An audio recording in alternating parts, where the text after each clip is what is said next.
Fala galera, beleza? Bem-vindo a mais um Perenha Cash. E hoje nós temos uma conversa super legal com Gerson Vieira Alves. É um cara de conhecimento nota 1000. Mas antes de tudo, não esqueça de compartilhar nossos vídeos, do sininho, as notificações e deixe o seu comentário. É muito importante esse comentário. Em cima do seu comentário, a gente vai fazendo as nossas métricas. Então, hoje, bem-vindo, Gerson. Obrigado por ter me convidado. Prazer enorme. Opa, a gente... Como se diz, entre eu e você foi amor à primeira vista, né? Opa, Porque fizemos um negócio, fizemos um então negócio. hoje somos parceiros, já somos parceiros. Maravilha, eu fico muito Para mim feliz. foi uma satisfação muito grande. E aquele dia que nós sentamos para conversar, de negócio, tudo, que você trouxe a sua história, eu falei, não, peraí, que história maravilhosa. Nós temos um público super legal, louco para conhecer informações das pessoas que venceram, cresceram na vida. E você é o cara para isso. Gerson, mas vamos lá, vamos pelo início. Vamos para o início. Você é de onde, Gerson? Eu sou de Minas Gerais, nascido em Minas Gerais, é uma cidadezinha ali na Serra da Mantiqueira, que chama-se Sapucaí-Mirim. Um mês de vida eu já mudei para outra cidade de Minas, que chama Paraisópolis. E, consequentemente, ali eu fiquei até os 10 anos de idade. Foi uma experiência muito boa, embora só 10 anos de idade, mas eu tenho fatos relevantes de sobrevivência, né, já desde pequeno, porque eu sou o filho mais velho de um casal que tinha 6 filhos. E meu pai era motorista, consequentemente, na época era uma profissão até bem remunerada, mas com o tempo as coisas vão se diluindo, né? E eu, por ele nunca estar em casa, e só a mãe, eu fui criado meio na rua, quer dizer, eu ia para o colégio e depois o resto era por minha conta. Eu ia para o ginásio, fiz até a 4ª série lá, e o resto era por minha conta. E nesse inteirinho, a se fazer dinheiro, eu comecei a fazer dinheiro já nessa idade. Nossa, com 10 anos. Que 10 anos? Com 5, 6 anos. Ah, Aí eu catava lata, eu catava cobre, eu catava alumínio, eu assaltava o quintal do vizinho para pegar fruta. Eu era meio capetinha e ao mesmo tempo líder de grupinho, entendeu? uhum. E isso foi criando um estigma de mim de que eu tinha que ter dinheiro, que eu queria ir no cinema. E o cinema começou a me moldar na época. Então, era Roy Rogers, Mazzaropi, enfim, foi, quer dizer, o que tinha na época, e aquilo ali eu fui captando aos americanos, cigarro, aquela coisa toda. Então eu achava que eu também tinha que ser homem, tinha que fumar, aquela coisa toda, tinha que beber, né, para poder e tal, mas nunca cheguei a me perder em algum vício, sempre tive domínio. E a luta era para ter o dinheiro. Meu pai dava conta de tratar de casa, mas não dava conta de dar meus trocos, né? Então, eu, nessa zaga de fazer dinheiro, eu quebrava a pedra, porque antigamente não tinha britadeira, tinha que ser o cara estava construindo, você tinha que quebrar a pedrinha, fazer a lata de 20 litros, e ele pagava tipo R$1. Aí no final de semana eu tinha grana para gastar, você entendeu? Era legal. E andar de bicicleta, eu alugava a bicicleta, eu não tinha bicicleta. Então, isso aí foi me transformando, eu fui achando fórmulas de ganhar. E com isso eu entrei em muitas frias, e eu vi que aquilo não era honesto, que era desonesto. Então, quando você está num bando, e você quer liderar, você começa a fazer coisas para que os outros te respeitem e te admirem. E isso é mal. Mal porque você está caminhando, levando para você para um caminho que não tem retorno, na marginalidade. Mas eu, pela graça de Deus, os fatos foram acontecendo, eu mudei para São Paulo. Quando eu mudei para São Paulo, eu tive a felicidade de morar na porta de um frigorífico, 150 metros. Era 2 peças, sala, cozinha. Não, cozinhava no terreiro, tijolos lá e tal, aquela coisa toda. E a precariedade era muito grande. Um salário para cuidar de 6 filhos, um salário e meio, era muito precário. E eu, já nos meus 11 anos, 12 anos, eu me defini na minha vida. O que eu queria ser?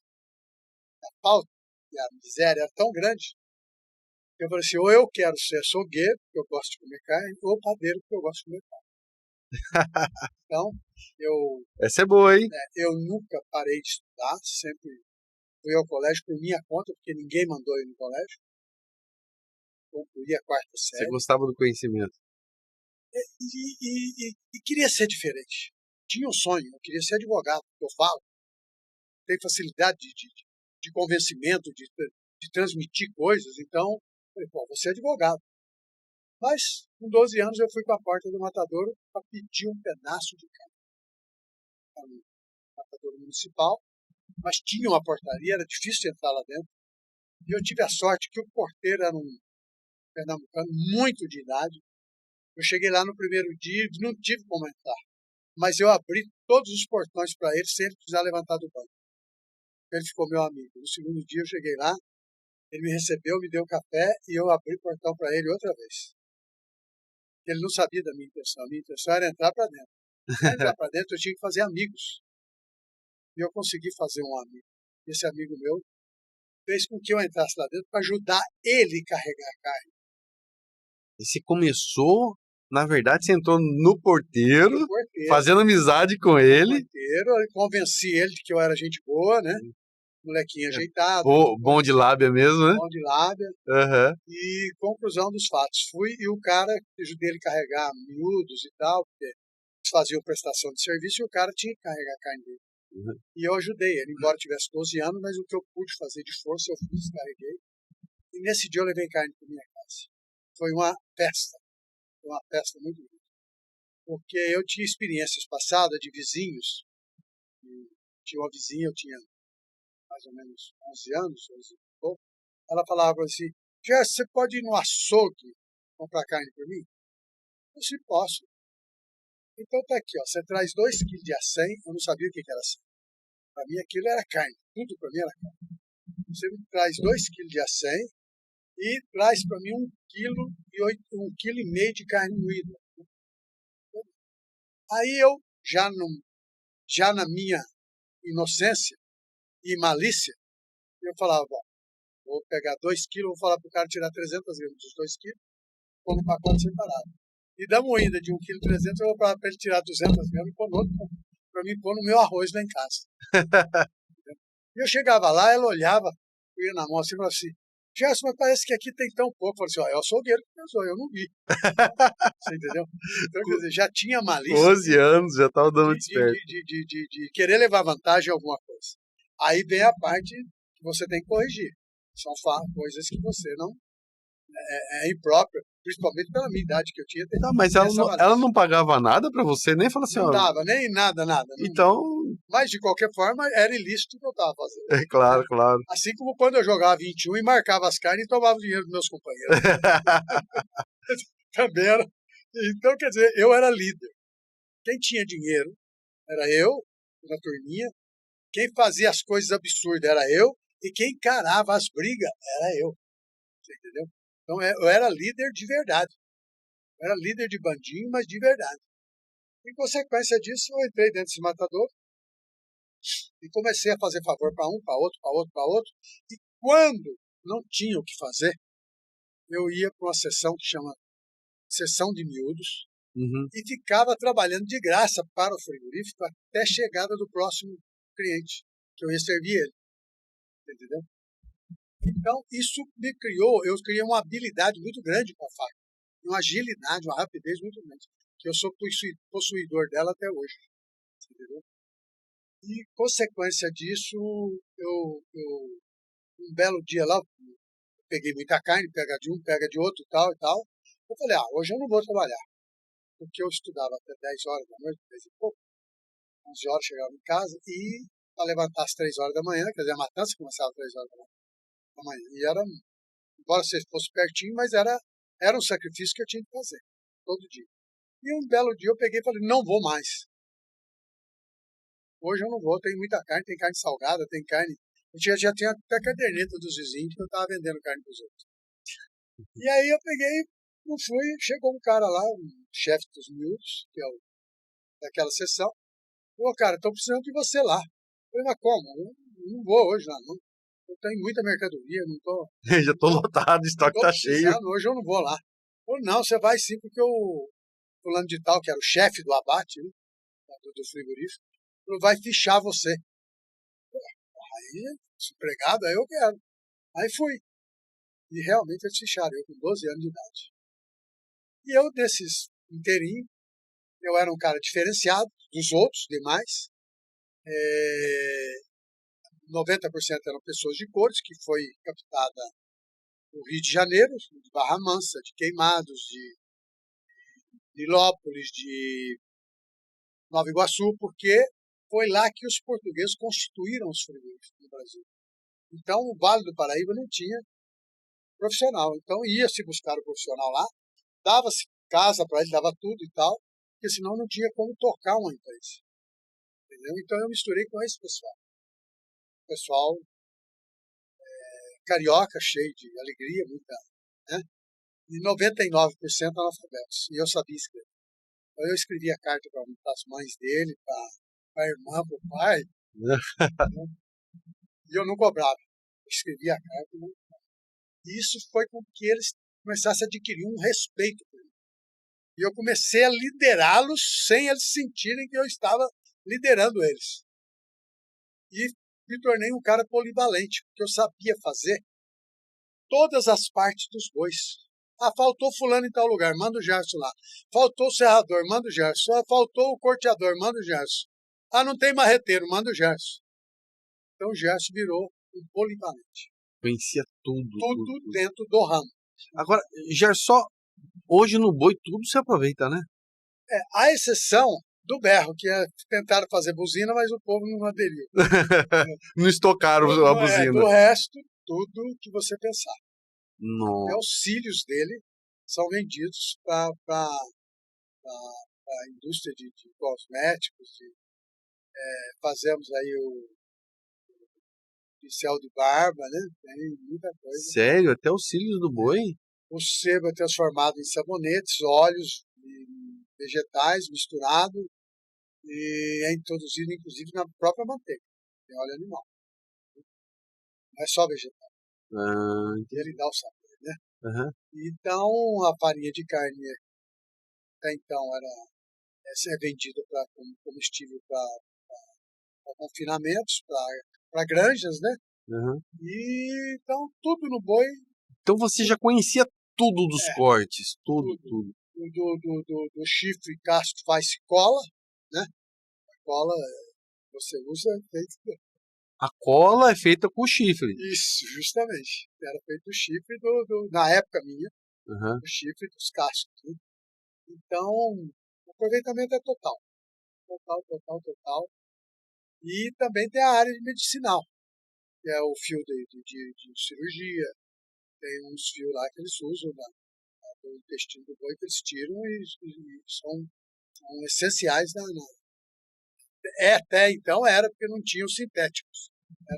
E na própria indústria de embutido, né? Usava-se toda do embutido, a bolonha, tudo era do boi. Tudo era do boi. Eu já ouvi falar, eu não sei se é verdade, mas que tem a pedra do rim do boi. Hoje ela vale $700 mil.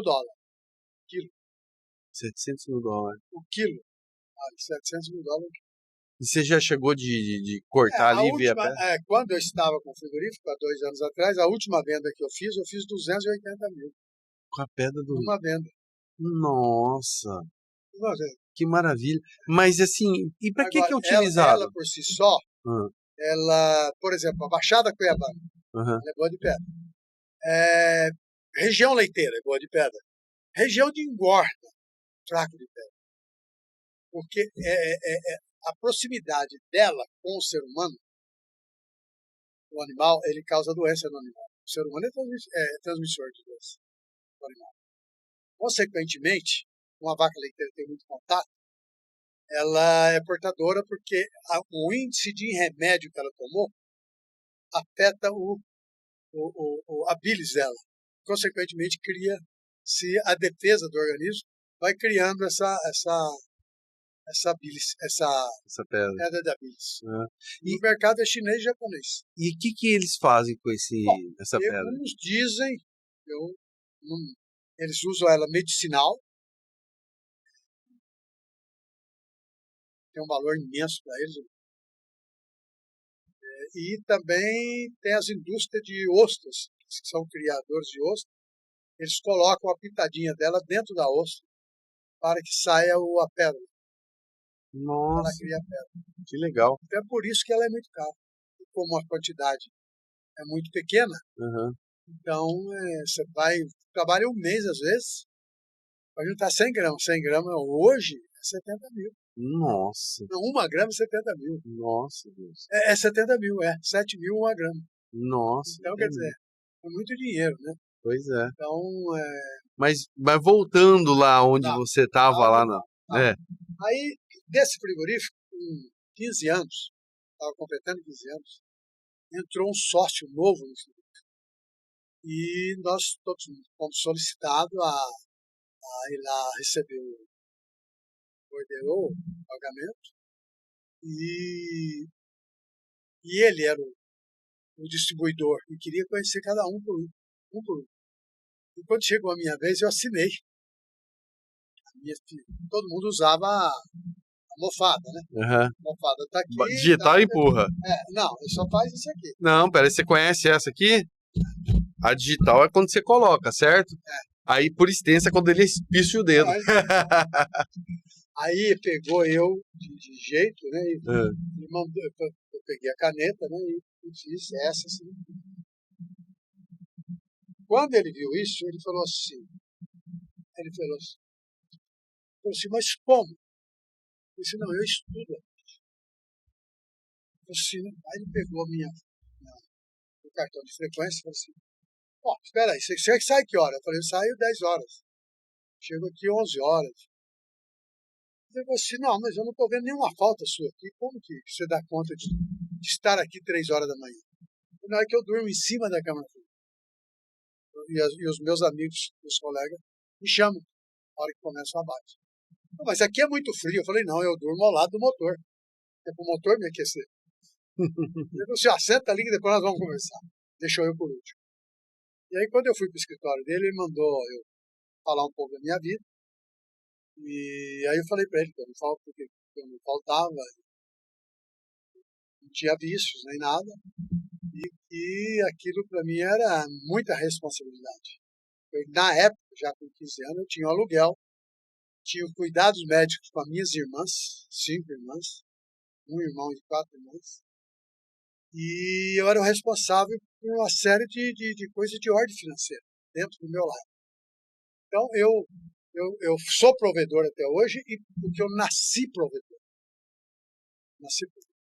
Então, um dia eu perguntei para um funcionário meu, ele até bem criado, bem de vida, ele até ganha bem, e falei assim, cara, nunca você dá uma esmola. Ele falou assim, eu não tenho esse hábito, ninguém me ensinou. E eu já sou o contrário, quer dizer, eu procuro o cara para dar esmola para ele. Isso aí é uma coisa que a gente. É natural da gente. A gente tem que trabalhar a cabeça. Então, conclusão, esse cara mudou a minha vida. Deus o tem, não temos ele mais aqui, mas ele mudou a minha vida, porque ele fez de mim uma pessoa de respeito. Ele me tirou do abate braçal e me colocou para ser auxiliar de balanceiro. Eu que ia pesar o corpo. Só que eu tinha um número mais bonito do que o cara que estava lá. Consequência, o cara, em um mês, foi despedido do caminho. Aí tinha um outro que distribuía carne na rua, fazia 5 praças.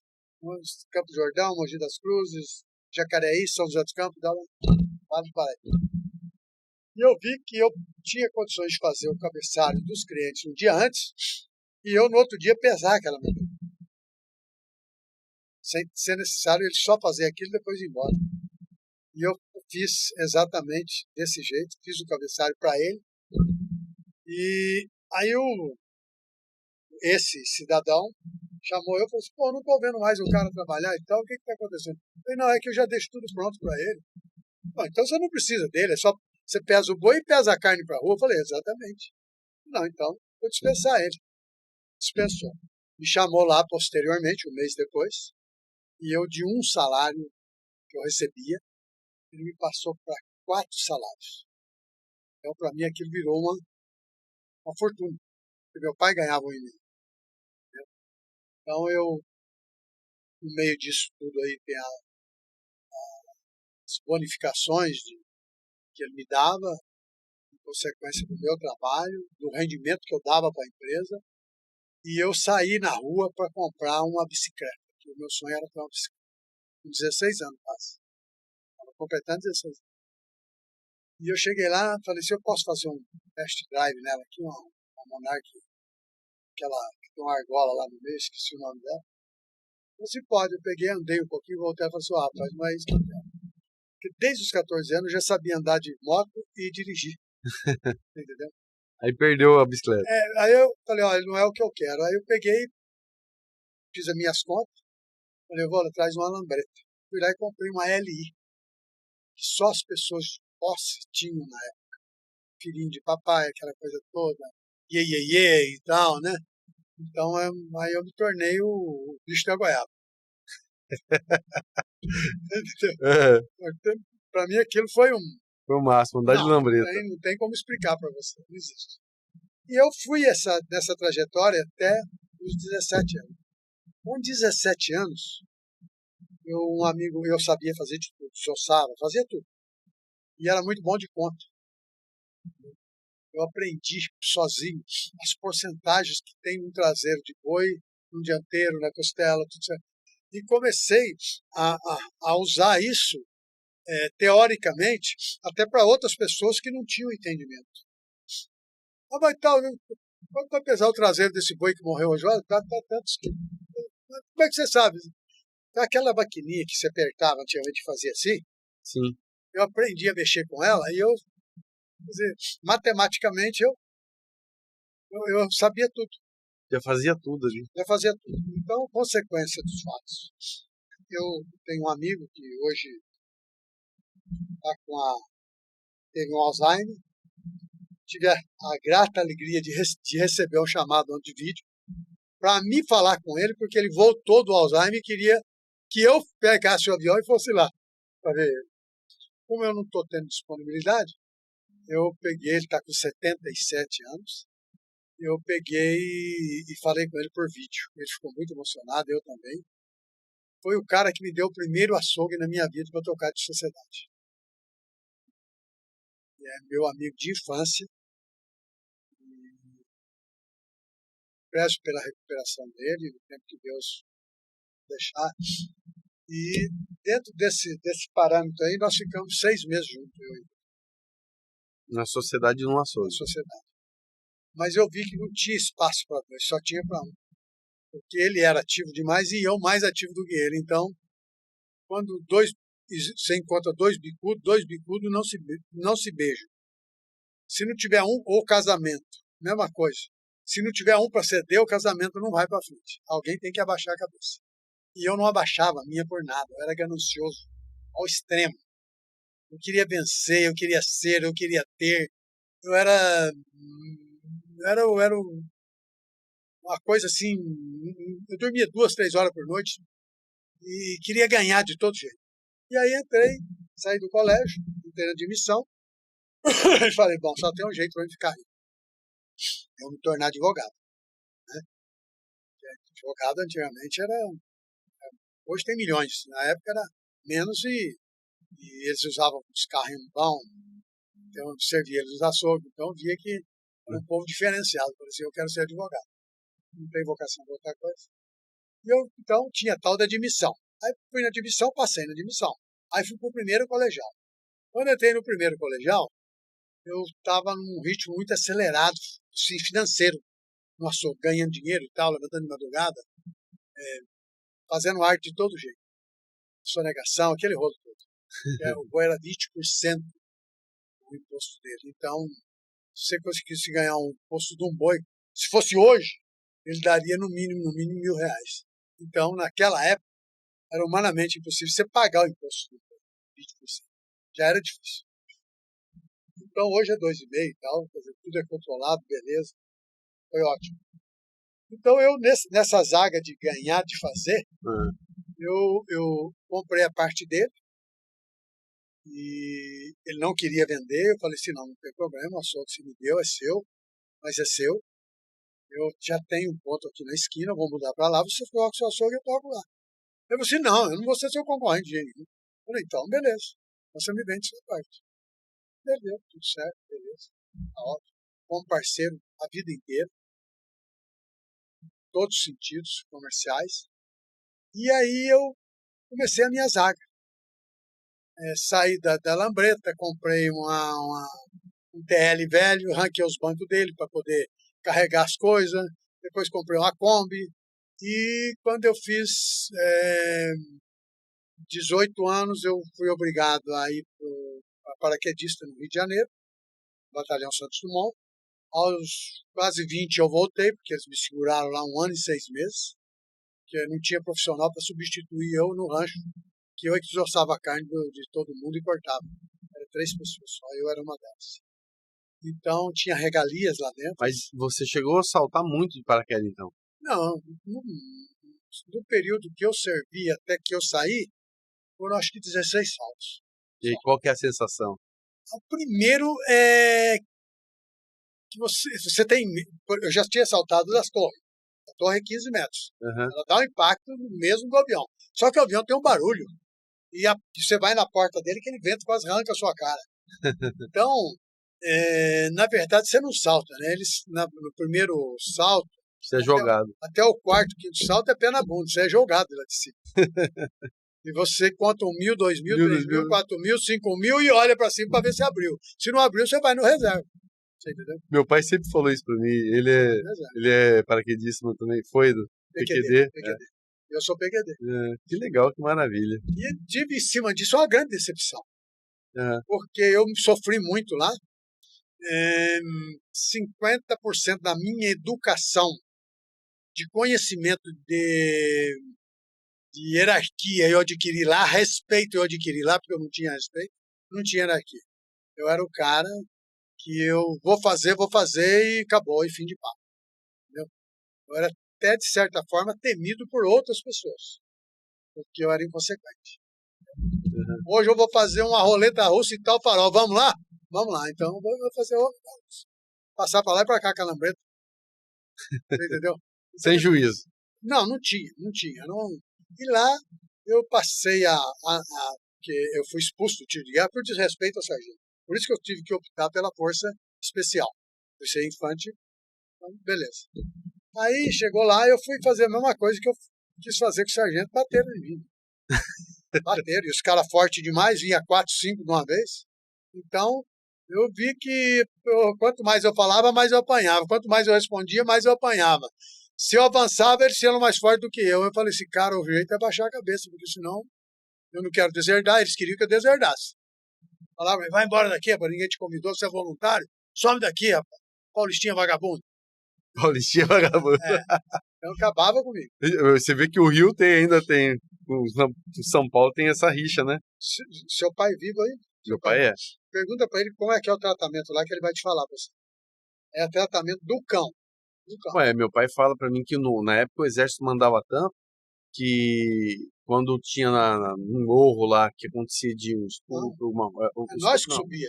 Quando tinha alguma coisa assim matava alguém lá, o exército ia lá e resolvia. O povo morria de medo. Na minha época eu tinha que ter um quarto com mais 4, 5, 6 pessoas. Que eu servi na época dos militares. Plena eles falam aí, revolução, sei lá, eu nem vi nada. Mas a gente tinha um certo receio dos terroristas. Então andava sem farda, o cabelo, eles deixavam de meio comprido assim, para não ver que era militar. Nós tínhamos essa cobertura da parte administrativa de cuidar da nossa integridade. Entendeu? Então, era desse teor aí, era desse jeito. Quando eu consegui dar baixa de lá, que passou uns 4, 5 meses, eles queriam me promover, fazer tudo e tal, mas minha zaga era de trabalhar por conta própria, fazer e tal, aquela coisa. Eu peguei e voltei para São José dos Campos. No que eu voltei, eu tive que reiniciar tudo de novo. Reiniciar que jeito? De empregado. Peguei um açougue para tocar de empregado. Só que o meu açougue que eu peguei não tinha movimento. E ele, com 90 dias, 4 meses, 5 meses, começou a fazer fila. E aí, consequentemente, apareceu outro cara e falou assim: você não quer montar um açougue de sociedade comigo? Eu falei: vamos. Outra vítima. Outra vítima. 6 meses depois, estou eu sozinho outra vez. E já com todos os macetes na mão que eu já sabia. Então, quer dizer, disso aí, eu fui até 1975. Cheguei a ter 18 açougues com 23 anos de idade. Nossa. 18 açougues. Andava de Dodge Dart Charge RT, só carro de... Amarelão ou branco? Amarelo, capota preta. Ah! Com 2 escapes. É top nesse carro. Então, aí houve uma transformação de vida, porque eu tinha um cunhado que tocava mercado. Tinha 2 supermercados muito bons. E ele começou a pôr na minha cabeça que o meu ramo não era igual ao supermercado, e que eu, com o supermercado, eu seria mais bem sucedido, que eu começasse pequeno, depois ia crescendo. E eu comprei a ideia deles. Vendi os açougues, peguei o dinheiro e montei um mercadinho. No que eu montei esse mercadinho, em 1975, e fiquei devendo um punhado. Eu tive que fazer transformação, açougue, quitanda, aquela coisa toda, gôndolas. E o primeiro jumbo elétrico foi montado ao meu lado, a 500 metros do meu mercadinho. Nossa. Consequentemente, quebrei sem estar quebrado, só que eu não tinha como pagar o que eu comprei. Então eu tive que dar um mercadinho para alguém, pagar a conta, peguei o maquinário e fui tocar açougue outra vez. Nossa. Dentro do mercado do meu cunhado que mandou eu montar o supermercado. E a proposta dele era violenta. Assim, ó, eu deixo você montar o açougue nesse espaço, mas tudo que você colocar aqui dentro, no dia que você for embora, você tem que. É meu. Você tem 1 ano. Tal dia você vai desocupar. Seu cunhado? Você tem 1 ano para ficar aqui dentro. Tal dia você vai... Se fosse hoje, seria mais ou menos em torno aí de 15 a 20 mil reais, o que eu coloquei aqui. Entendeu? Mas eu falei, eu não tinha opção. E o mercado dele vendia muito, eu falei assim, eu vou ganhar dinheiro aqui para fazer outros lá fora. E foi dito e feito. Quando venceu 1 ano, eu tinha mais 5 açougues fora, inclusive um em frente ao mercado, que era para ele não tentar tocar o dele dentro do mercado dele. Porque eu tinha preço e ele não tinha. Eu sabia como fazer, ele não sabia. E com isso aí a coisa foi rodando. Nesse inteirinho, em 75, a SUNAB, um órgão do governo, controlador de estoques de bovino, de arroz, de feijão, de tudo, no modo geral, decretou que São Paulo e Rio não poderiam entrar carne fresca. Sério? Por quê? Porque eles tinham o estoque deles de congelado. Então, não interessava para eles que tivesse carne fresca, uma vez que não existia matéria-prima suficiente para todos. Nossa. Porque não tinha confinamento. Era seca, o boi emagrecia, não tinha como matar. Entendi. Mas as vacas morriam no interior. Você entendeu? E eu comprava elas em São José do Rio Preto, Tanapi, Triângulo. Eu já estava já num patamar já diferente. Já dos 5 eu passei para 6, aquele negócio. Comecei a vender carne para um, para outro, montei câmara fria, certo? E aí, conclusão dos fatos, me tornei um atacadista. E nisso veio um amigo meu de São Paulo, depois se tornou meu amigo, chegou lá com a caminhonete e falou assim, cara, me falaram que você tem vaca, que você abate para vender e tal. Eu falei, eu tenho. Tem como eu levar umas 10 vacas na minha caminhonete? Eu falei, tem, pode pegar. Tá aqui, abri a câmera fria para ele, falei, tanto e tal.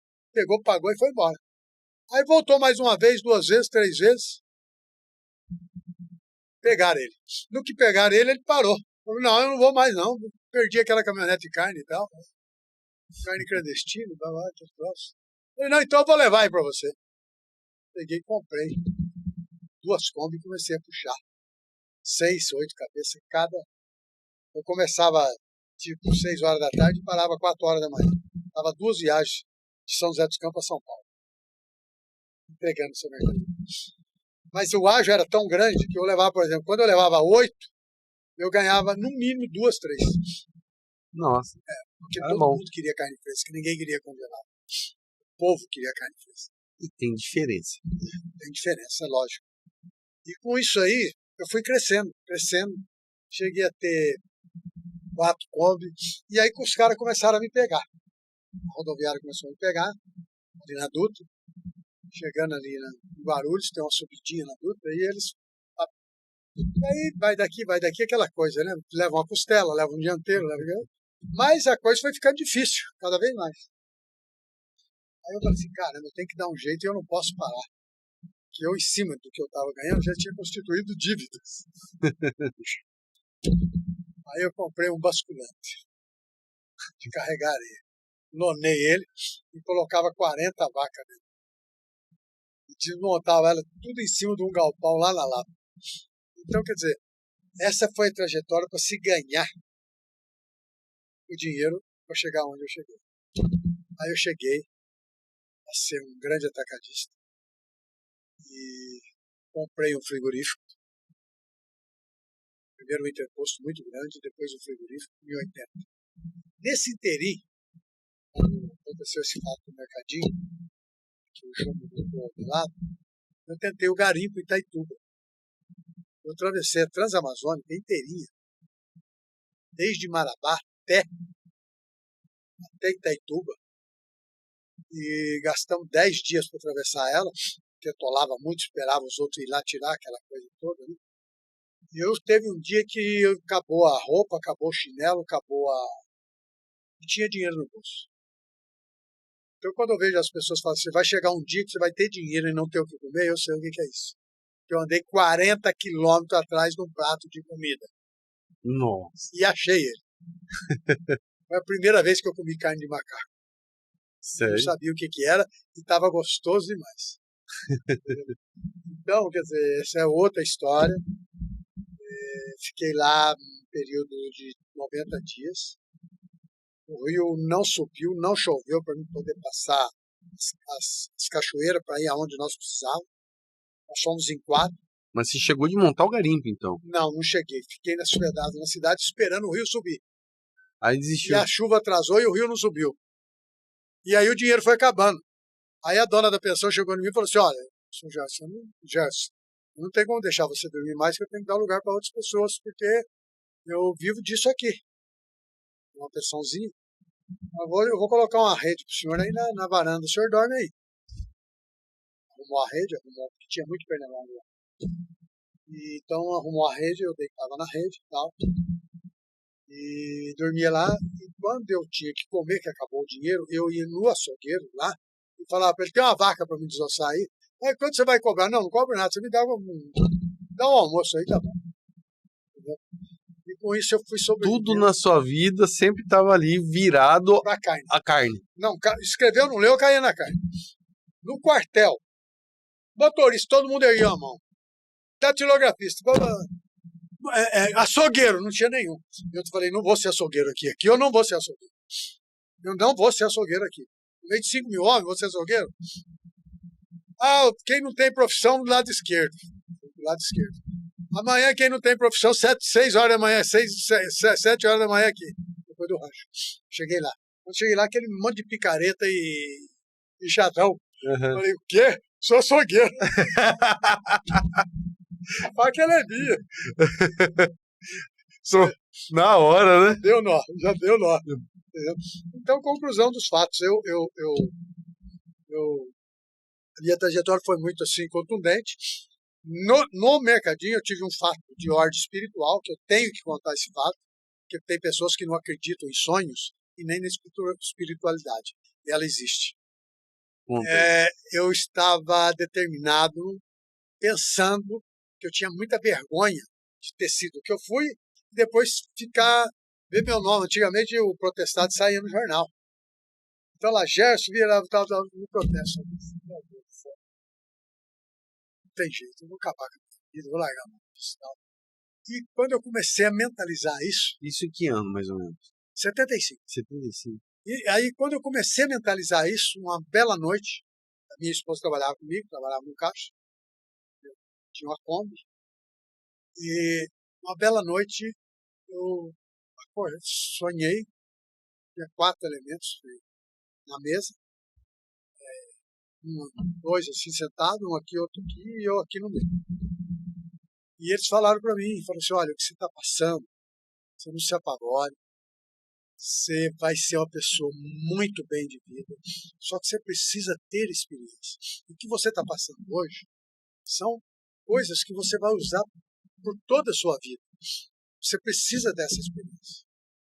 E eles mostraram para mim, falaram assim, olha, você vai ter frigorífico, você vai ter fazenda, você vai ter avião, você vai ser uma pessoa de muita fazer, vai dar emprego para muita gente.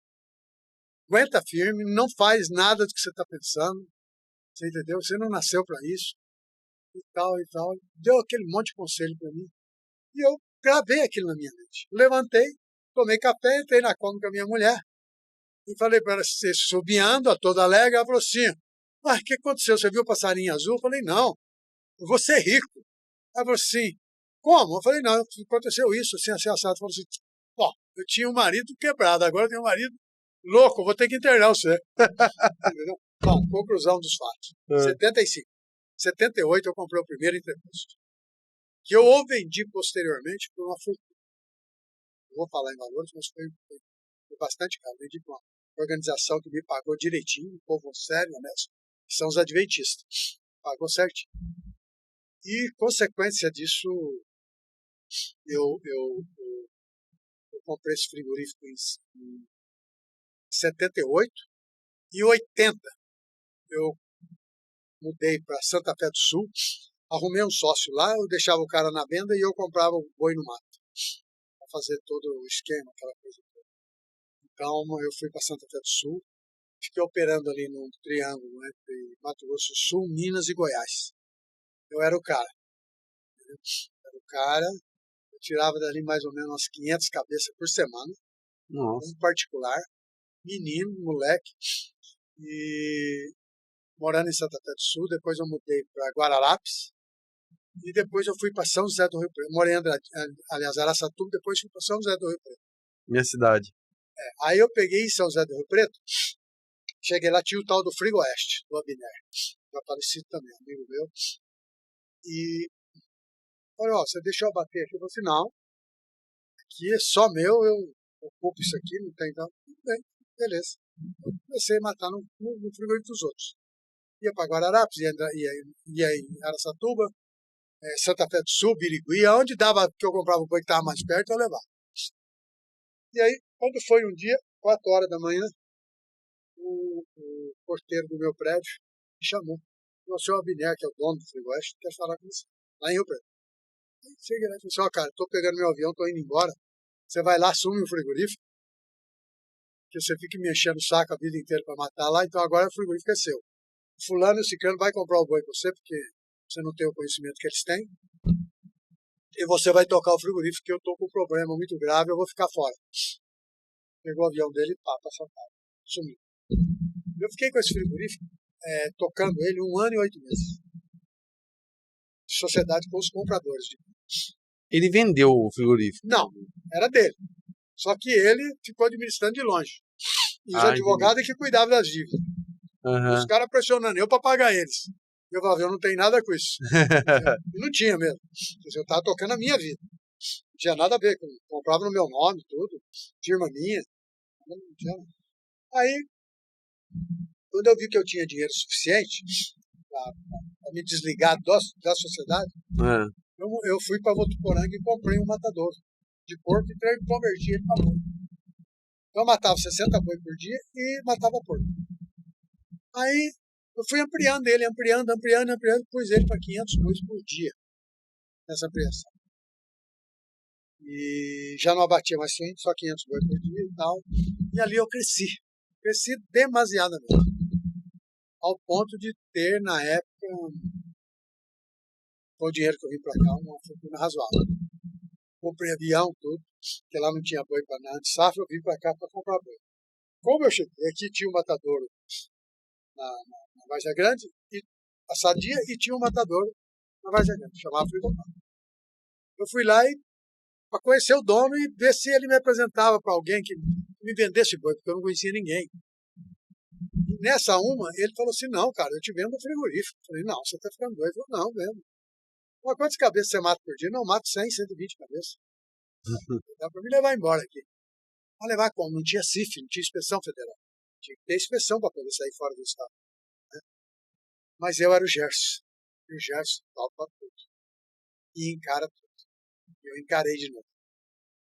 Fui ampliando o frigorífico, tirando carne para mandar para fora, servindo a praça e buscando os marchantes para trabalhar comigo. Então ia carroça, ia moto, ia bicicleta. No que dava, o cara levava a carne até nas costas. Era desse jeito. Casa da mãe Joana. E eu fui vendo que eu tinha que mudar aquilo ali. Entendeu? Então, o que eu fiz? Eu fui até o Jonas Pinheiro, Senador, né? senador, que mandava no Ministério da Agricultura, cuidava da agricultura do Mato Grosso. Falei, olha, minha situação é essa, assim, assim, assado. Eu disse, não, arruma um veterinário, porque ninguém quer vir para cá. Arruma um veterinário que eu ponho você lá. Eu ponho um veterinário lá para você, eu ponho a inspeção lá para você provisória.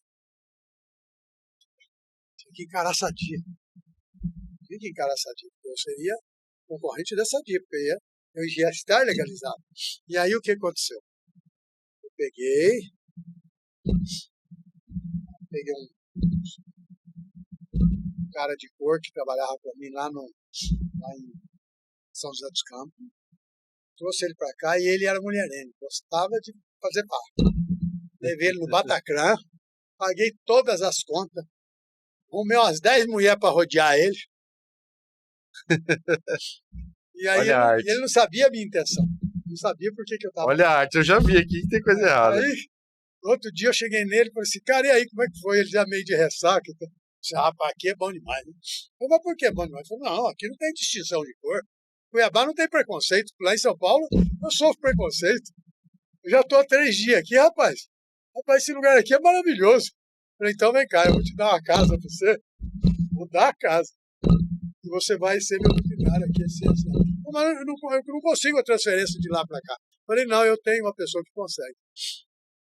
Liguei pro Jonas lá em Brasília. O Jonas pegou e falou para ele, pode ficar aí, não precisa ir embora, não. Até a roupa dele eu comprei, porque ele era largado amanhã, tinha família.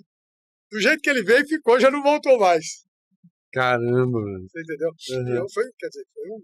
E aí começou as perseguições da Sadia, que eu estava clandestino, que eu estava isso, aquilo, saía jornal e tal, notícias falsas, porque eles não aceitavam que tivesse alguém colocando preço na mercadoria, porque tudo era deles.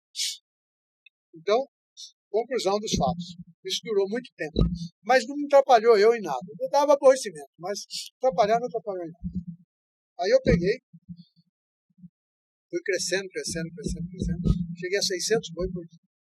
Nossa, 600 boi por dia. Aqui. Matava 500 lá e 600 aqui. E consumia tudo aqui também? Não, São Paulo, Rio. Mandava para lá? São Paulo, Rio, Santa Catarina, mandava para todo lado. Espírito Santo, onde dava. Manaus, mandei muita carne para Manaus. Onde dava. E aí eu fui crescendo. E fui fazendo. Estava no sonho. Comprei uma fazenda de 1.300 alqueires, coloquei 4.000 cabeças. Já começou a criar o seu também? Não, já comecei a criar meu gado, né? E aí comprei outra menor e tal. E fui crescendo e tal, e comprei mais um avião, porque daí eu tinha um avião para mim executivo e tinha outro para trabalho. Eu carregava, comprei uma greva muito grande lá em Alta Floresta, 35 mil hectares, ao lado da Fazenda Nova, que era parte da Nova. E aquilo lá todo mundo queria invadir na época. E eu fiz toda a picada e arrumei 10 pistoleiros e coloquei lá. E eu tratava deles, eu tinha um avião só para cuidar deles, para segurar essa greve. E a coisa foi a mil. Foi. E eu só crescendo, desenvolvendo, morando em São Paulo, um apartamento de $500 mil ao lado do Palácio do Governo. Quer dizer, eu era o cara. Indo de avião meu, voltando de avião meu, porque não tinha ponte aérea naquela época. Só tinha um avião de madrugada da Sadia. E chamava ele de Corujão, esqueci o nome da companhia. E aí, conclusão dos fatos. Disse assim, eu fui até 97. Eu fiz um negócio errado, um investimento errado, e aí eu zerei de novo, para começar 10 anos depois. Caramba. 10 anos depois. E o negócio errado, ele é rápido, né? Muito rápido. O meu foi, a queda levou em 4 meses, eu estava na varanda da minha fazenda e vendo um gado meu, os pastos, como se fosse uma... Quando você está no avião e olha aqui para baixo, vê uma pontinha de Os pontinhos branquinhos. branquinho. Eu olhei tudo aquilo e vi 5 casas de camarada. Eu vi 5. Fiz televisão para eles, fiz tudo. Eu pensei, eu estava na rede, e falei assim, meu Deus, para que tudo isso? Só Deus para acabar com isso, como é que isso aqui vai ser tocado, de que forma vai ser colocado? Porque até então eu só tinha meu filho deficiente na cadeira de roda. Não tinha as netas, não tinha. E 4 meses depois eu não tinha uma cabeça de gato. De 8 mil cabeças eu zerei. 4 meses. Não tinha mais uma cabeça. Mas é que eu falo, o empresário corre o risco e é muito rápido, porque às vezes a pessoa fala assim, a empresa tal quebrou, ela não leva muito tempo. Não, quando ela baqueia, do dia para noite. Agora, isso tudo serviu de quê? Amadurecimento, experiência, para saber que fortunas são mudadas de mão em mão, para saber que você não é o que você pensa, você tem que ser um cara humilde, humano, acima de tudo. Embora eu nunca tivesse deixado de ser humano, mas eu tinha muito orgulho das coisas que me cercavam, e eu participava do sindicato. Eu, Garo Maia, as figuras da época, né? Então, eu era mais jovem, mais menino, né? Uhum. Então, Geraldo Bordon, então, eram todos amigos meus. Esse menino que é dono da JBS estava começando, era meu cliente, Marcos Molina. A JBS tinha um entreposto ao lado do meu em São Paulo, quer dizer, nós almoçávamos juntos. O Joésio e o irmão dele, que era o comandante deles, que eles eram meninos. Eu era criança. Então, quer dizer... Você viu a JBS crescer? Não, lógico, ele era vizinho meu de muro. Sim. Eu vendia 10 carretas por dia dentro de São Paulo. Todo dia eu vendia 1.000 boi. Nossa. Todo dia eu vendia 1.000 boi dentro de São Paulo. Distribuição. E aí você foi com isso tudo a zero. Tudo a zero. Aí eu mudei para uma chacrinha aqui no 23 de setembro, que é minha até hoje, onde tem a usina solar. E fiquei ali administrando as contas, porque normalmente o cara que quebra, ele foge das contas. Eu não, fiquei administrando. Enquanto eu tinha alguma coisa, eu fui dando tudo. Quando acabou, acabou. Eu fiquei com os problemas. Você entendeu? E o quebrado no Brasil, ele tem ele tem vantagens e desvantagens. Primeiro que você virou um lixo. Socialmente você virou um lixo. E ninguém quer ter negócio com você, nem amizade. E os amigos também, seu também não existem. Todos eles fogem. Não tem conversa. Você é aquilo que você tem. Isso sempre é difícil. E o cara esquece do ser humano. Não muda, é assim. Ele esquece do ser humano, ele esquece dos favores que você fez para eles. Eu tenho um monte aí que eu fiz muito favor e eles não reconheceram. Entendeu? E eles estavam bem melhor do que eu. Qualquer um estava melhor do que eu. O empregado meu, que eu dei um açougue para ele, comprava carne para mim. Eu ia lá buscar a vaca que eu ia gastar naquele dia, uma vaca, 2, e depois levava o dinheiro para ele 2 dias depois, 1 dia depois, para ele comprar outra. Eles que me serviam. Nossa. Ex-açougueiro meu é que me serviam. Os atacadistas, nenhum, que me deviam favores, que foram meus clientes, nenhum deles me servia. Então, foi uma situação muito difícil. A esposa de madame, com 4 carros importados na garagem, passou a andar num casinho comigo, aqui, morando na chácara. E eu, então, quando a coisa acalmou e tal, eu falei, eu tinha o açougue, falei, vou voltar para o açougue. Voltou a cortar carne. Voltei a cortar carne. Pus o boné na cabeça, guarda-pó, e fui pro balcão. E aí, no primeiro mês, eu vendi 120 mil. Depois de 6 meses, eu já estava com 500 mil. Depois de 1 ano, eu estava com 1 milhão e 200. Aí você vê. Você lembra como que era a sua cabeça no início? Eu quero ser advogado para ser rico. O seu negócio era carne. Você sabe quem que não deixou eu ser advogado? Falou assim, você nunca vai ser advogado. Uma professora, ela teve coragem de chegar em mim e falou assim, olha, o que o senhor faz? Qual a sua profissão? Eu falei assim, eu sou solteiro. Mas o que o senhor pretende? Eu falei, mas como assim? Ele falou assim, não, você vem aqui assistir a primeira, segunda aula e dorme? Como que você vai? O que você pretende? Eu falei, não, meu sonho é ser advogado. Ele falou assim, mas você não vai ser. E outra, tem uma coisa, você vai ser advogado, você vai ficar 3 anos aqui, mais 3 anos aqui, mais não sei quanto, dá uns 8 anos para me formar, sabe? 7, 8 anos. Aí falou assim, você ganha alguma coisa no seu ramo? Eu falei, ganho, eu convivo dele, eu como dele, tenho meu carro dele. Então por que você não se dedica a ele, já que você gosta tanto, e você vai ser um bom profissional? Porque não importa a profissão. Sim. Não importa seu status, o importante é que você esteja bem fazendo aquilo que você gosta. Você gosta de fazer o que você gosta? Eu falei, gosto. Adoro. Então vai ser açougueiro. Açougueiro rico. Mas até Que então, maravilha. Não, eu sei, é uma história de vida, né? Eu pensava em sobreviver. Sim. Mas em cima disso tem uma história linda no comecinho dela. Eu, antes de aderir à Sociedade do Açougue, eu passei por um açougue arrendado e passou essa é legal, essa é bacana, muito bacana. Encostou um landau na porta do meu açougue, tinha uma lambretinha, né? Aí desceu um senhor calmo, godão, uma loira, bonita, e falou assim, esse ponto aqui, de quem que é? Eu falei assim, é do rapaz que eu arrendo dele e tal. Aí ele conversou um pouco comigo, puxou uns assuntos e tal. Ele é um senhor já de uns 55, 60 anos. E ele foi vendo assim um grau de inteligência em mim, comercial. Uhum. Aí ele falou assim, você não quer fazer isso aqui virar uma granja de frango, não? Não sei. Como que é o negócio? Eu falei assim, não. O meu diretor vai vir aqui e vai combinar com você. O seu diretor vai vir aqui combinar com você. Tá bom, tudo bem, não tem problema. Quando o cara saiu, rapaz, eu nunca vi tanto turco na minha vida no meu açouguinho. Todo mundo correu lá no açougue e falou assim, o que Brimo estava fazendo aqui? Eu falei, que Brimo, rapaz? Não conheço ninguém, não sei nem o nome do cara. Eu falei assim, rapaz, esse é João Assad, dono da TV Bandeirante. Dono de rádio aqui, da Rádio Clube. Não sei quem ele é. Mas ele vai voltar aqui. Diz que a semana que vem vai voltar aqui. Bem, fiquei assim, meio suspenso. Falei assim, essa mulher dele é esposa, é filha de Edmar de Barro, governador. O cara, né? É o cara. Ele era o cara. E ele estudava advocacia lá em São José dos Campos, só ia na faculdade ao sábado, por exemplo.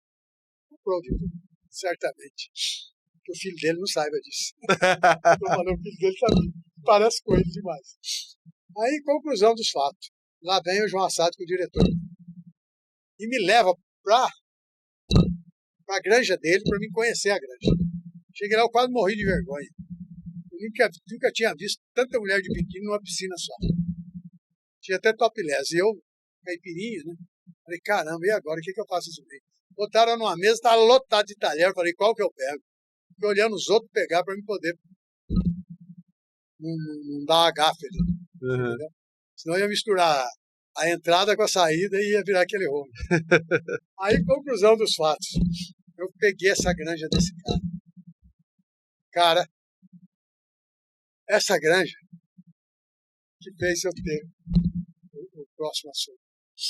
É a granja dele, nossa área. Que legal. E o diretor dele ficou com inveja de mim, porque eu ganhava mais do que o diretor. Uhum. Quando ele veio acertar a conta, ele se assustou. Eu era muito mafioso, muita treta, eu era muito treteiro. Eu queria ganhar de qualquer jeito. Eu inventava coisa o que os frigoríficos vieram fazer 20 anos depois, eu já fazia naquela época. Frango, estou injetando água no frango. Naquela época. Então isso aí é verdade, né? Há 60 anos atrás, 50 anos atrás, eu já fazia isso. Já enchia o bichinho de água. Na injeção. Poxa, ficava o bicho para atleta. Tudo bombado. Então, conclusão dos fatos. Foi assim, aí eu peguei mais um. E aí foi. Então, dessa trajetória do frigorífico, quando eu cheguei na Jardim Industrial, e a queda foi uma nova experiência de vida. Aí você vê que você não é o que você imagina ser, você vê que você tem um mais forte do que você, que é Deus. E eu, nesse inteirinho, eu conheci um lado espiritual muito aguçado por buscas que eu tive com o meu filho, procurando alguém que curasse ele, tirasse ele da cadeira de rodas. Então eu passei por Dr. Fritz, João da Badiana, João de Deus, em todo lugar que falava que tem um curador, eu tinha avião, eu ia, tinha facilidade. Né? E com isso eu fui me moldando o meu caráter. Porque quando você conhece a palavra de Deus, você vai melhorando por si só. Que você começa a distinguir o certo do errado. Isso é uma evolução. Evolução. Então eu fui evoluindo. E teve uma outra evolução também que aconteceu no colégio, quando eu já me tornei balanceiro, já não era mais, que eu conheci um menino no colégio que um cara queria bater nele. E eu fui lá e livrei a cara dele. Todo mundo no colégio tinha medo de mim, porque eu trabalhava no matador e achava que eu matava gente. Eu matava boi e matava gente também. E não é assim, não funciona assim. Então, eu livrei a cara dele, ele ficou meu amigo. E ele era filho de 2 diretores de escola. O pai era diretor de escola e a mãe diretor de escola. Então, quando ele me levou na casa dele, foi a primeira geladeira que eu vi na minha vida. Particular. Eu nunca tinha visto uma geladeira. Querosene. A televisão, nunca tinha visto televisão. Eu fui na casa dele. E ele andava com um Citroën, e eu andava de carona com ele. Ele tinha uma moto Java importada, e eu andava de moto junto com ele, quer dizer. Então, esse cara tirou eu do risca-faca, que é os bailes que eu ia final de semana, arrumar briga, e levou para a associação, para o tênis clube e tal, um outro mundo. Aí eu comecei a conhecer o outro lado outra face da vida. Da sociedade. Que não era que o meu mundo, não era o mundo real que o cidadão precisava para poder se destacar. Você entendeu? Entendi. Então, esse menino foi muito fundamental. Chama Júlio César. Não sei se está vivo aí, mas mais de 20 anos que eu não vejo. Mas ele chama Júlio César. É interessante como a gente vai passando, a nossa vida vai ensinando. E como mesmo você estava falando, o ser humano, ele olha muito isso aí, a pessoa ter posse, ter dinheiro, tudo. Por isso que nós caímos às vezes até em golpe, porque acreditamos nisso. Lógico, também, evidente. né? Eu vou contar um fato rapidinho, mas eu tinha uma empresa de informática e veio um cara uma vez com uma caminhonetona, sul do interior, tem uma empresa de trator, não sei o quê. Eu já caí também. Comprou meu estoque de computador, fui lá na distribuidora, comprei para atender o cara, ele deu a entrada. Cara, fiquei feliz, mais 3 checão. Até hoje, quebrei as 4. Eu recebi um cara querendo comprar carne. Mas eu vendi pro cara por causa da caminhonetona. Isso que eu falo. Não, mas é normal isso aí. Eu recebi um cara no entreposto que eu tinha. Nessa época eu estava com 24, 25 anos. Chegou num landau lá com um motorista fardado, boné, paletó, fardado. Foi lá, abriu a porta para ele saiu e disse: olha, moço, eu sou lá de São Paulo, trabalho no setor de recuperação de ativos do exército, não sei quem e tal, compro sucata deles, revendo navio, desmancho e tal, mas eu queria mudar de ramo, sabe? Eu, além de ser um consumidor, eu queria mexer com carne. Me falaram que o senhor é um cara que tem abate e tal, porque desde criança eu abato. Aí tá bom, tenho sim e tal. Então, eu estou fechando um negócio do interposto em São Paulo, e assim que eu fechar, eu vou entrar em contato com você para a gente, né, fazer negócio, aquela coisa toda e tal. Eu deixo já uma promissória de garantia para você. Eu falei: não deixa nada. Não deixa nada, não. Isso aí a gente paga a hora que pega a carne. Não, mas é um sinal para você saber que eu estou de boa intenção com você. Beleza, eu só quero um endereço. Me dá um endereço. Tá ótimo. E ele deu. Ele morava atrás da Paulista, em cima de uma mercearia, Você tinha que entrar num corredor, subir uma escada e ir lá. E eu fui lá. Cheguei lá, tinha uma mesa, mais ou menos umas 10, 15 pessoas. E ele, ô, o senhor aqui e tal, bababá. Então, eu falei o nome dele, portanto, deixa eu entrar. Eu estava vendendo uma carne para ele, o cara deixou eu entrar. Só lá. Aí eu disse, nossa, que surpresa e tal, bababá. Bom, para encurtar a conversa. A copa dele era no banheiro. E tinha uma sala, mais ou menos do tamanho dessa aqui, maior um pouquinho, uma mesa grande, tinha advogados, gerente de banco, juiz de direito, era uma quadrilha. Meu Deus. E ele falou assim, ó, você fica frio, porque eu não compareci lá no dia que eu te marquei, mas o dinheiro tá para sair, ó, os pessoal todo aqui, tal, nós estamos esperando, tal, nós estamos vendendo um terreno muito grande e tal, golpe. Um local muito nobre, né? Uhum. E o dinheiro é muito grande, o dinheiro vai sair e tal. O gerente do banco, inclusive, está aqui com a gente, tal, beleza. Peguei e fui embora, falei, isso aqui é bom. Não tem lógica. Peguei e fui embora. Passou mais ou menos uma semana, estou olhando assim, e na banca assim, estelionatário que saiu da prisão e apronta novamente. 60 dias fora da prisão, já aprontou novamente. Estava vendendo em Ibirapuera. Estava vendendo terreno no Ibirapuera. Que mala, velho. Tudo falso. E a foto dele, eu falei assim, pô, mas esse cara teve lá no meu vídeo. Mas é o que eu falo. Infelizmente, a gente às vezes. Eu, assim, aprendi. Mas eu não aprendi questão. Mas é questão de evolução. Eu já tinha apanhado. É questão de evolução. Hoje eu já não tenho essa visão mais. Eu acho que a gente tem que ver o indivíduo como pessoa, né? Mas é incrível que eu caí, né? O cara chegou lá todo bonitão, pá, mas levou a empresa minha. Não, deixou só o check-in pra mim. E aí, então, quer dizer, nesse retorno... Aí então, você zerou, quebrou. Quebrou. E aí, como que você reergueu? E aí? Justamente, eu como balconista, como comerciante, eu comprava uma vaquinha de um do outro, prazo muito rapidinho e tal. Aí apareceu um cara, fazia mais de 10 anos que eu não via ele. Ele me conheceu, ele era marchante do meu frigorífico. Até hoje ele tem frigorífico ainda, lá em Alta Floresta. Ele chegou em mim e falou assim, eu queria falar com você. Eu falei, sobe aqui, vamos lá para cima, onde você teve lá no escritório. Assim, eu vim aqui te vender carne. Você tá brincando, você tá querendo gozar da minha cara. Pô, todo mundo fala que eu tô quebrado, já tô quebrado. Mas que eu, quer dizer, não tem crédito, eles não vendem de medo de eu não pagar. E você vem aqui falar para mim que vai vender carne para mim? Assim, aí eu vim aqui vender carne. Você tá bom do juízo? Eu falei, se tô. Falei, o que você gasta por semana? Eu falei assim, eu gasto 20 cabeças. Ele falou assim, pode fazer o pedido a partir de amanhã. Eu falei, mas e o prazo? Eu falei, quantos dias você quer? Me dando aí uns 10, 12, 15 dias, tá bom. Ele falou, não, vou te dar 21 dias. Você pagar no dia. Eu, tá bom, beleza. Quanto que é a sua carne? Tanto. Tava R$1, R$1,50 a menos do que eu tava pagando. Nossa. Aí eu comecei a comprar dele. Consequência, a carne dele era tão barata que eu comecei a repassar para você, pro outro, que tinha açougue. Iria atacadista outra vez. A bit cabeça dele se transformou num prazo recorde de 6 meses, mais ou menos em 200 cabeças, 240 euros. Nossa. E eu fui juntando dinheiro. E eu enchi a minha... Na época,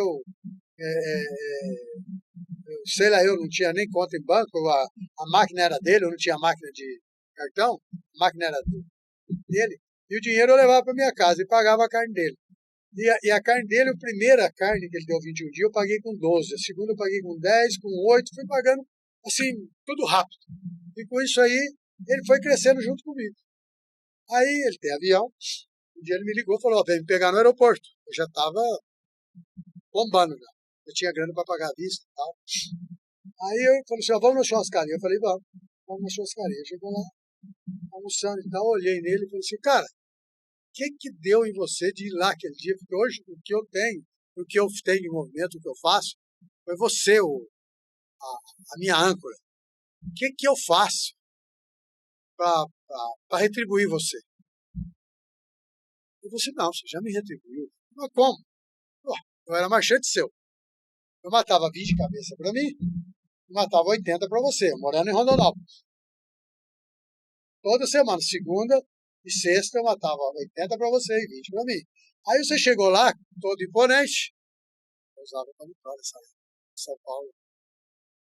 Você chegou lá todo imponente e perguntou para mim por que eu matava 20 para mim e 80 para mim. Aí eu falei para você que eu tinha uma Kombi, que tinha um sócio meu que ficava aqui e distribuía 20 vacas na Kombi, porque a Kombi só pega 5 vacas, aquela coisa toda. Então eu deixava 20 no começo de semana e 20 no final de semana. Mas se eu tivesse um caminhão, eu faria 100, 150 cabeças por semana. Porque tem mercado aqui dentro de Cuiabá para isso. Eu ligava para São Paulo, eu não ligava muito para Cuiabá. Aí liguei quando eu cheguei, depois eu tinha mais vocação para o externo. E aí, conclusão dos fatos. Eu fiquei com aquilo na cabeça, falei, tem que ajudar esse cara. Esse cara é bom. Eu tenho essa coisa às vezes eu erro, mas 90% eu acerto. Esse feeling de saber o caráter da pessoa. Aí, eu estava indo para a fazenda, vi um caminhão, um baú, muito bonitinho, lindo, um F4000, azul, baú semi-novo. Fui lá e falei, quanto que é esse carro? Se for o dinheiro de hoje, 150 mil, 120 mil. Eu vou dar o cheque para o senhor desconta o cheque e depois o senhor leva esse carro lá na Frigocar. Eu vou para a fazenda e eu quero esse carro lá, para ele estar lá até sexta-feira. Não, descontando o cheque eu pago, eu levo na hora lá. Eu falei, beleza. E eu fui para a fazenda. Aí eu voltei na fazenda na quinta-feira, sexta-feira eu fui para o frigorífico. Cheguei lá, ele estava lá.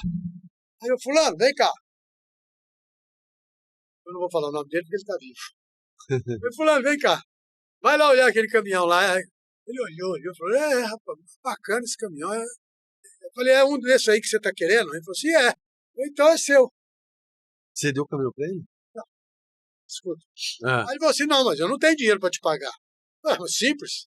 Você não tem o couro do boi que eu dou para você? Tem. Então tá. Então suponhamos que o couro hoje não está valendo. Você é bom de negócio. Hoje não está valendo tanto. Você é bom de negócio. Então você me deve tantas toneladas de couro. Eu falei assim, não, mas eu vou ficar a vida inteira pagando. Eu falei assim, não tem importância. Você não falou que ia matar 150 cabeças? 100 cabeças, 150? É só você chegar nisso aqui, você vai pagar em tanto tempo. Você não esquenta a cabeça, o caminhão é seu. Vou pôr o seu nome, tudo. Você me deve tantas toneladas de couro. Então tá bom, então eu vou ficar com o couro. Então eu vou ficar com o caminhão. Beleza. Depois eu não vi mais ele. Eu fui cuidar de outras coisas, 4 frigoríficos, eu não parava. Eu, de vez em quando, eu via ele, bom dia, boa tarde. Quem cuidava das contas era a minha financeira. Com ele, acertava o couro e tal. E o quanto ele devia. Para mim, quer dizer, é um assunto encerrado. Ele, para mim, era um assunto encerrado. E, consequência disso, ele, na churrascaria, me disse o seguinte, falou assim, eu toda a vida, quando eu melhorei de vida, comprei avião também e tal, eu sempre pensei em te dar um presente, mas eu não sabia o que dar para você. Porque tudo você tinha em dobro do que eu tinha. Então, mas eu não tinha nem como falar com você. Por isso que eu não te procurei antes.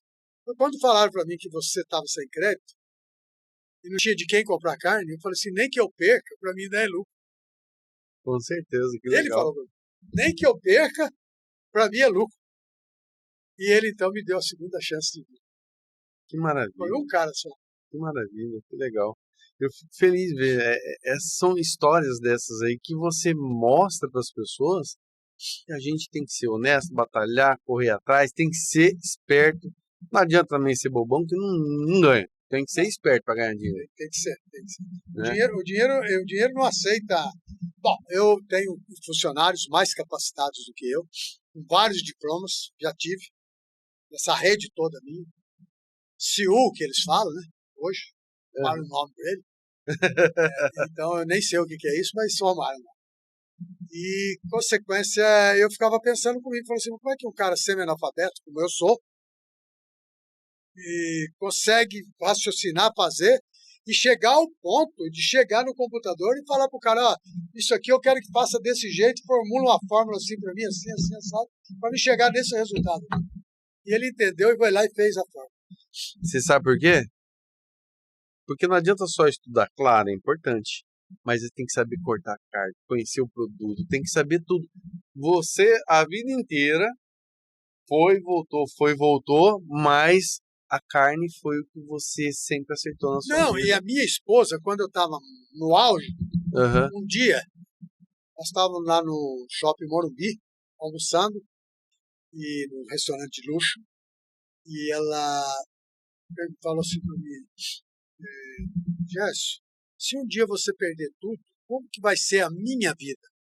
Eu falei assim, vai ser do mesmo jeito que é hoje, porque aonde eu for e achar uma esquina com 2 portas, eu monto um açougue. Você não passa fome. Você vai ter a mesma coisa, você vai ter um carro, você vai morar bem, tudo certinho, que eu vou estar trabalhando. Que eu não posso perder a saúde, só isso. Ô, Gerson, que maravilha de história. Vamos parar por hoje.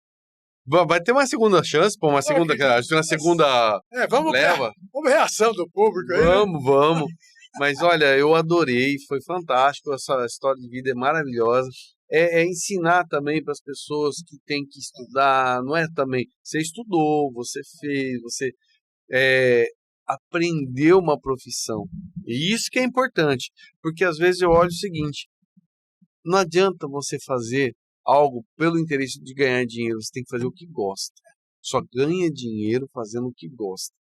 Senão não rola. E tem os macetes para chegar lá, né? Por exemplo, vou citar um aqui para encerrar, que é muito macete. Você vai dar um corte. Eu peguei o comprador da Sadia, que era auxiliar do comprador. Falei para ele, quanto você ganha? Ganho 10, então vamos para lá que eu vou te pagar 20. Leva a lista dos fornecedores. Cheguei na telefonista, quanto você ganha?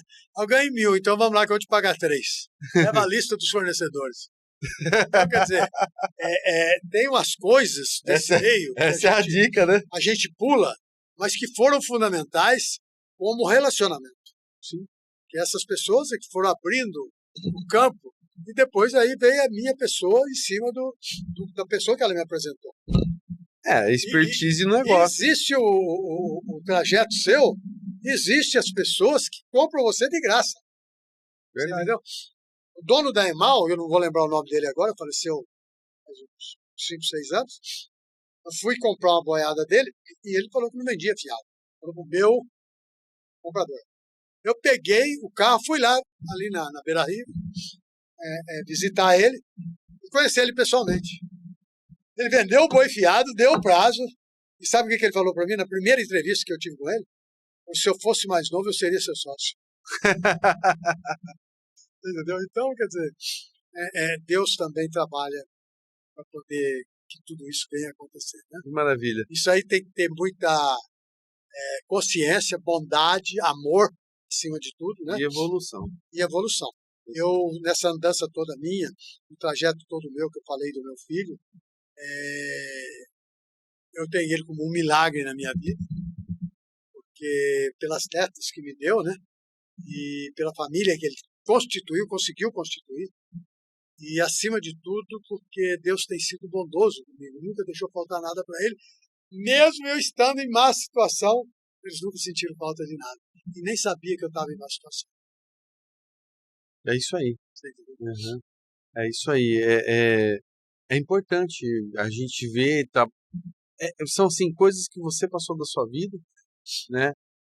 Que passa. E né? passa até hoje, tá? Todo mundo passa. Problemas todo mundo tem. Tem. Agora eu vou falar, a gente fala assim, não é problema. Problema é quando você tem problema de saúde e não consegue resolver. É obstáculo. Justamente. Obstáculo você passa. Gerson. Tchau, meu querido. Eu amei estar conversando com você, cara. Tem 1000 histórias a mais. Nós vamos marcar mais uma. Vamos marcar mais um podcast aqui que vai ser top. Se tiver Ibope, tô de volta. Vai ter e muito. Um abraço. Galera, é isso aí. Tchau, valeu. Tchau.